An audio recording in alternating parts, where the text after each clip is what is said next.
What is that? Something that's not supposed to be here.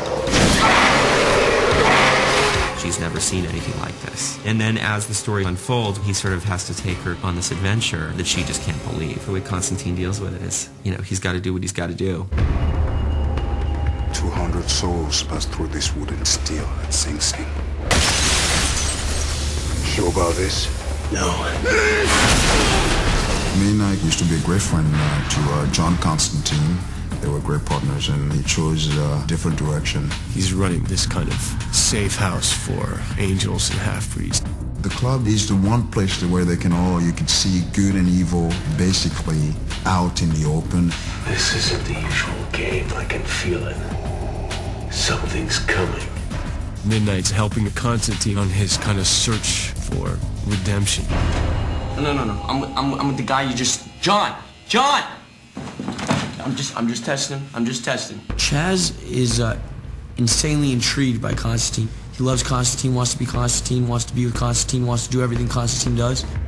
Look, John, no offense. I just don't think that it's a great idea. You're going on a solo mission to save the world. That's my vote. There is a kind of emulation going on. And in the story, he gets his chance. Chaz is wanting to seek experience. Well, kid, you're gonna get it. What's been fun about it, too, is to kind of create this other world that relates to our world. It really starts with Francis. His instinct and his choices, I feel, that that he made on this project are really insightful and surprising in the best possible way. Like real strong. Oh, grab it.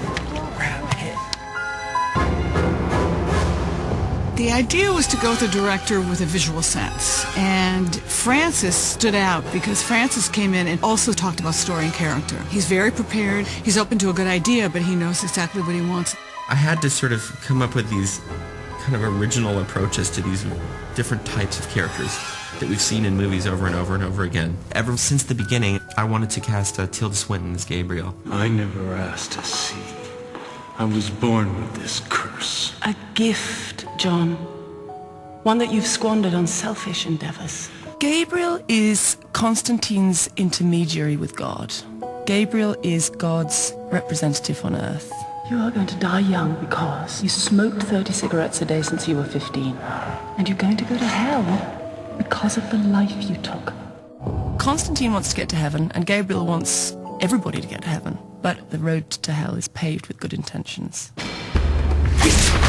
Even though we have a great, big, epic, special effects-laden story here, at the center of it is a man's struggle with the world.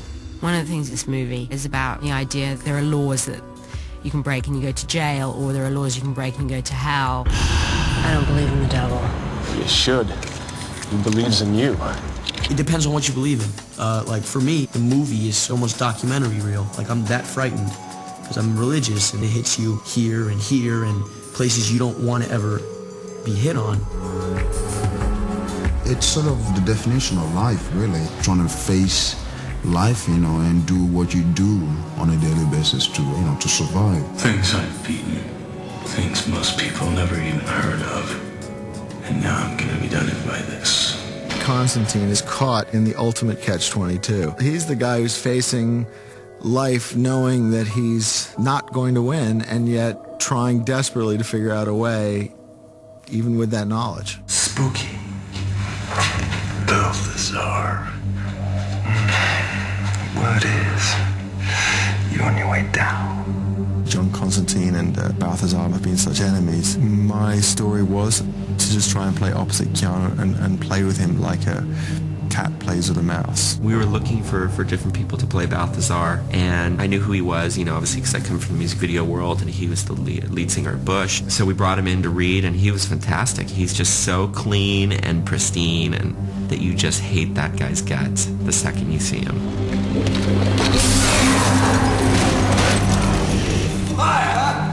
I was born of this! I'm an evil, evil man. You can never be sure of anything, just because I'm wearing a suit. It's been very physical. And throughout the piece, he gets choked, throttled, and smashed, and kicked around so many times.